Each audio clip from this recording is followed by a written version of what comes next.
नमस्ते दोस्तों।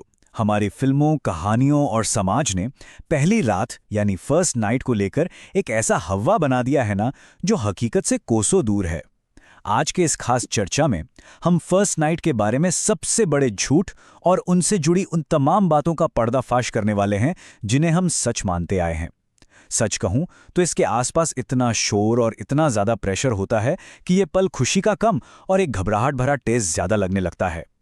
मेडिकल नजरिए से देखें तो हमें जो भी कहानियां सुनाई जाती हैं, उनमें से ज्यादातर पूरी तरह से भ्रामक हैं। अब जरा एक सेकंड के लिए सोचिए, क्या होगा अगर दशकों से हम पहली रात के बारे में जो कुछ भी सुनते आ रहे हैं वो सब का सब सिर्फ एक सफेद झूठ हो। ये सवाल ना आपके सोचने का पूरा नजरिया बदल सकता है।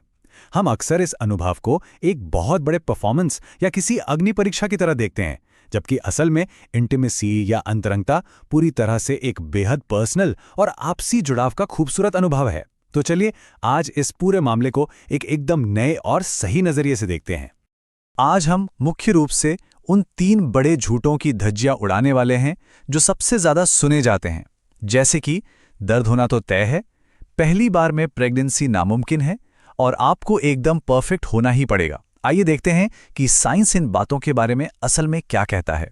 तो चलिए सबसे पहले बात करते हैं भाग 1 की, शारीरिक मिथक और उनकी असलियत। तो चलिए इसमें थोड़ा गहराई से गोता लगाते हैं। हमारे दिमाग में ये बात एकदम कूट कूट कर भर दी गई है कि पहली बार शारीरिक संबंध बनाने में दर्द होना तो एक पक्का रूल है। लेकिन आपको पता है, मेडिकल साइंस इस बात को बिल्कुल नहीं मानता। दर्द कोई शरीर का अनिवार्य नियम नहीं है। असल में ये दर्द मुख्य रूप से आपकी मांसपेशियों में तनाव, मन के डर और सही रिलैक्सेशन या लुब्रिकेशन की कमी की वजह से होता है। अगर आपका शरीर पूरी तरह से रिलैक्स्ड है और तनाव मुक्त है, तो ये प्रक्रिया बिना किसी तकलीफ के बहुत ही नेचुरल तरीके से आगे बढ़ती है। अब आते हैं एक और बहुत ही अजीब और व्यापक रूप से फैले मिथक पर, जो शरीर में होने वाले स्थायी बदलावों को लेकर है। ऐसा माना जाता है कि नियमित संबंधों के कारण शरीर की मांसपेशियां हमेशा के लिए अपना कसाव खो देती हैं या लूज हो जाती हैं। ये बात पूरी तरह से बकवास है। हमारा शरीर कोई रबर बैंड नहीं है जो एक बार खिंच गया तो वैसा ही रहेगा। हमारी मांसपेशियां उत्तेजना के दौरान स्वाभाविक रूप से फैलने और बाद में रिलैक्स होकर अपनी बिल्कुल सामान्य स्थिति में वापस आने के लिए ही बनी हैं। सिंपल सी बात है। अब बढ़ते हैं भाग 2 की तरफ, प्रेगनेंसी का भ्रम। आप हैरान होंगे ये जानकर कि बहुत से लोग सच में इस बात पर यकीन कर लेते हैं कि पहली बार संबंध बनाने पर या फिर पीरियड्स के दौरान गर्भधारण करना तो असंभव है। लेकिन मेडिकल साइंस इस बात को सिरे से खारिज करता है। हकीकत यह है कि स्पर्म शरीर के अंदर पूरे 3 दिन तक जीवित रह सकता है। जी हाँ, 3 दिन। इसलिए अगर ओव्यूलेशन का समय आसपास है ना, तो पहली ही कोशिश में या मासिक धर्म के दौरान भी प्रेगनेंसी होना 100% संभव है। इसमें कोई छूट नहीं मिलती। चलिए अब फटाफट कुछ और आम मिथकों को तोड़ते हैं। एक बहुत बड़ा भ्रम यह है कि पुल आउट मेथड एकदम सुरक्षित है। ये एक बहुत बड़ा झूठ है, क्योंकि इसमें फेल होने का चांस पूरे 25% तक होता है, जो कि बहुत बड़ा रिस्क है। दूसरा मिथक कि कॉन्डम के इस्तेमाल से मजा खराब हो जाता है। आज के जमाने में ये बात बिल्कुल लागू नहीं होती। आराम को ध्यान में रखकर अनगिनत बढ़िया विकल्प मौजूद हैं। और आखिर में ये सोचना कि मैस्टरबेशन नुकसानदायक है, एकदम गलत है।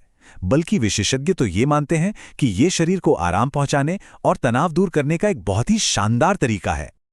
आगे बढ़ते हैं भाग 3 पर, परफॉर्मेंस की घबराहट को समझना। हमारे समाज ने ना पुरुषों के लिए एक एकदम अवास्तविक और झूठी छवि बना दी है। उनसे हमेशा उम्मीद की जाती है कि उनके अंदर असीमित इच्छा होगी और वो एक मशीन की तरह परफेक्ट परफॉर्मेंस देंगे। अब सोचिए, इस मिथक का नतीजा क्या होता है। ये भारी भरकम दबाव पुरुषों के दिमाग में एक गहरा मनोवैज्ञानिक तनाव पैदा कर देता है। और विडंबना देखिए, यही तनाव अंततः उसी शारीरिक विफलता या डिस्फंक्शन का कारण बन जाता है जिससे वो बचना चाहते थे। इंसान है भाई, मशीन थोड़ी हैं। हमारी इच्छाएं हमारी भावनाओं पर निर्भर करती हैं। और ये कोड बहुत ही शानदार तरीके से इस बात को समझाता है। नेशनल सोशल एंग्जाइटी सेंटर का कहना है कि जब हम इंटीमेसी के पलों को किसी स्टेज परफॉर्मेंस की तरह देखने लगते हैं, जहां हम खुद को ही जज कर रहे होते हैं, तो घबराहट और स्टेज फ्राइट होना बिल्कुल तय है। अगर आपका ध्यान इस बात पर है कि मेरी परफॉर्मेंस कैसी चल रही है, तो जाहिर सी बात है उस पल की असली खुशी तो खिड़की से बाहर उड़ ही जाएगी। इसी घबराहट से जुड़ा एक और बहुत बड़ा भ्रम है शारीरिक आकार। कई लोगों को लगता है कि शारीरिक आकार ही एक अच्छे अनुभव की एकमात्र चाबी है। लेकिन सच बताऊं, ये धारणा पूरी तरह से बेमानी है। एक बेहतरीन और सुखद अनुभव का असली आधार आपका आपसी भावनात्मक जुड़ाव, एक दूसरे के साथ महसूस होने वाला कंफर्ट और खुलकर की गई बातचीत है। जब तक आप अपनी पसंद और नापसंद एक दूसरे को नहीं बताएंगे, बात नहीं बनेगी। अब बात करते हैं भाग 4 की, ऑर्गेज़म या चरम सुख से जुड़ी गलत फहमियां। अब इस डेटा के बारे में जो बात मुझे सबसे दिलचस्प लगती है वो ये है कि ये सीधे तौर पर सिनेमा के उस भ्रम को चकनाचूर कर देता है जहां सब कुछ जादुई और आसान दिखाया जाता है। International society for sexual medicine यानी ISSM के आंकड़े साफ बताते हैं कि सिर्फ 18.4% महिलाएं ही केवल पेनिट्रेशन से चरम सुख तक पहुंच पाती हैं। वहीं 70% से ज़्यादा महिलाओं को इसके लिए बाहरी उत्तेजना या क्लिटोरल स्टिमुलेशन की ज़रूरत होती है। ये आंकड़ा चीख चीख कर कह रहा है कि हर शरीर अलग होता है और अलग तरह से रिस्पॉन्ड करता है। एक और बहुत ही टॉक्सिक फिल्मी उम्मीद ये होती है कि दोनों पार्टनर्स को बिल्कुल एक ही समय पर क्लाइमैक्स तक पहुंचना चाहिए। सच कहूं तो ये पूरी तरह से फालतू और बिना बात के दबाव पैदा करने वाली सोच है। मेडिकल एक्सपर्ट्स का साफ कहना है कि अलग अलग समय पर अपनी अपनी गति से वहां पहुंचना पूरी तरह से नॉर्मल है। असल में बारी बारी से एक दूसरे की खुशी पर ध्यान देने से बिना किसी दबाव के आपका आपसी आनंद कई गुना बढ़ जाता है। तो यहाँ समझने वाली सबसे अहम बात यह है कि एक सफल और शानदार अनुभव को सिर्फ इस बात से जज नहीं किया जा सकता कि उसका अंत क्लाइमैक्स पर हुआ या नहीं। अच्छी इंटीमेसी ना एक खूबसूरत सफर की तरह है जो आपके आपसी जुड़ाव, बेहतर बातचीत और एक दूसरे के साथ होने की खुशी से बनती है। अगर आप सिर्फ और सिर्फ मंजिल यानी चरम सुख पर ही अटके रहेंगे तो फिर सफर का मजा कैसे लेंगे। चलिए अब आते हैं भाग 5 पर, अंतरंगता यानी इंटीमेसी की एक नई परिभाषा। हमें ये समझना ही होगा कि हमारा शरीर और हमारी भावनाएं एक दूसरे से बहुत गहराई से जुड़े हुए हैं। आप अपनी मानसिक स्थिति को इग्नोर करके शरीर से जादुई प्रतिक्रिया की उम्मीद नहीं कर सकते। अगर आपके मन में ऑफिस का तनाव है, गहरी थकान है या कल की कोई चिंता सता रही है, तो ये चीज़ें शारीरिक रूप से जुड़ने और उत्तेजना को सीधे तौर पर ब्लॉक कर देंगी। सीधा सा मतलब ये है कि उस खास अनुभव का असली मजा लेने के लिए आपका मानसिक रूप से उस पल में मौजूद होना सबसे पहली शर्त है। आइए आगे बढ़ते हैं और देखते हैं कि इस पूरी पहेली को सुलझाना कैसे है। मनोवैज्ञानिक इस घबराहट को दूर करने के लिए कुछ बहुत ही प्रैक्टिकल कदम सुझाते हैं।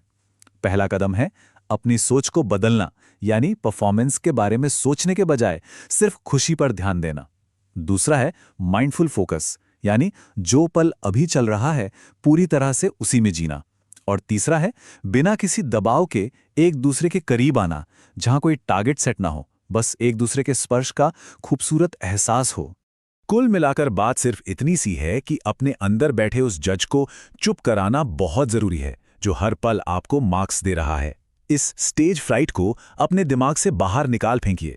जब आप उस साझा किए जा रहे खूबसूरत पल और उससे मिलने वाले एहसासों पर पूरी तरह से फोकस करेंगे ना, तभी आपका शरीर सही मायने में उस अनुभव का हिस्सा बन पाएगा। याद रखिए, दिमाग शांत होगा तभी शरीर सहज महसूस करेगा। अंत में ये एक ऐसा सवाल है जो सच में सोचने पर मजबूर कर देता है।